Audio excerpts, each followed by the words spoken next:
శాకాహారం ద్వారా ఆహారమే తినాలి, ఆనందంగా జీవించాలి, శాకాహారమే తినాలి, చక్కటి మానసిక ప్రశాంతతతో జీవించాలని ఆహారంగా తీసుకుందాం. ఆరోగ్యంగా ఆనందంగా జీవితం.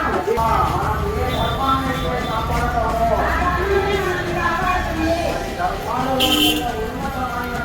పరమో ధర్మః, పరమో ధర్మః, ధర్మో రక్షతి రక్షితః.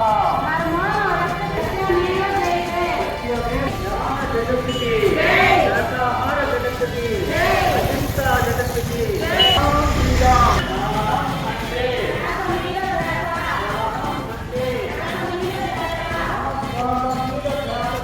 మాంసాన్ని ఆహారంగా తీసుకుంటే మరి 159 రకాలైన దీర్ఘకాలిక అనారోగ్యాలు వచ్చే అవకాశం ఉంది. తస్మాత్ జాగ్రత్త మానవులారా అంటూ మరి స్వయంగా ప్రపంచ ఆరోగ్య సంస్థ మెడిటేషన్ కూడా చేయించారు. ఆరోగ్యం కోసము శాకాహారము, చక్కటి మానసిక ప్రశాంతత కోసం ధ్యానం చేయాలి. ధ్యానం అంటే శ్వాస మీద ధ్యాస. మరి శాకాహారం అంటే కూరగాయలు ఆకుకూరలు చక్కటి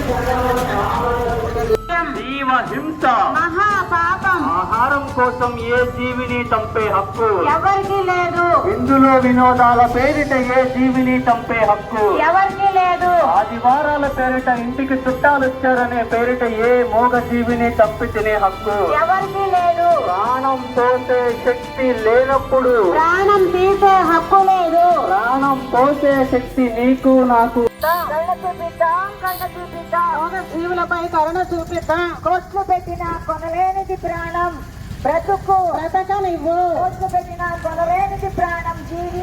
గ్రామం నుంచి ప్రారంభం చేసుకున్నాం.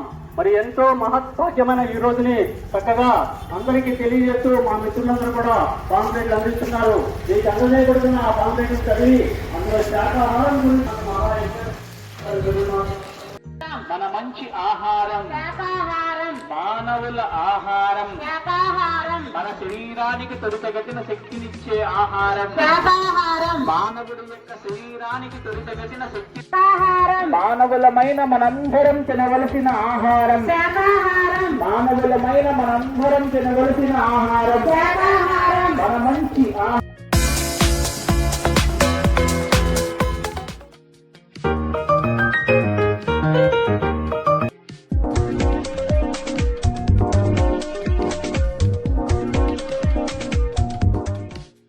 నీవేనుకు గాయమైతే లబోదిబోమంటావు, నీవేలికి గాయమైతే లబోదిబోమంటావు, నీవేలికి గాయమైతే లబోదిబోమంటావు, నీవేలికి గాయమైతే లబోదిబోమంటావు, కోడి మేక పీక కోసి పండుగలే చేస్తావు, కోడి మేక పీక కోసి పండుగలే చేస్తావు, కోడి మేక పీక కోసి పండుగలే చేస్తావు. కోడి మేక పీక కోసి శాకాహారం వర్ధిల్లాలి. ఇందా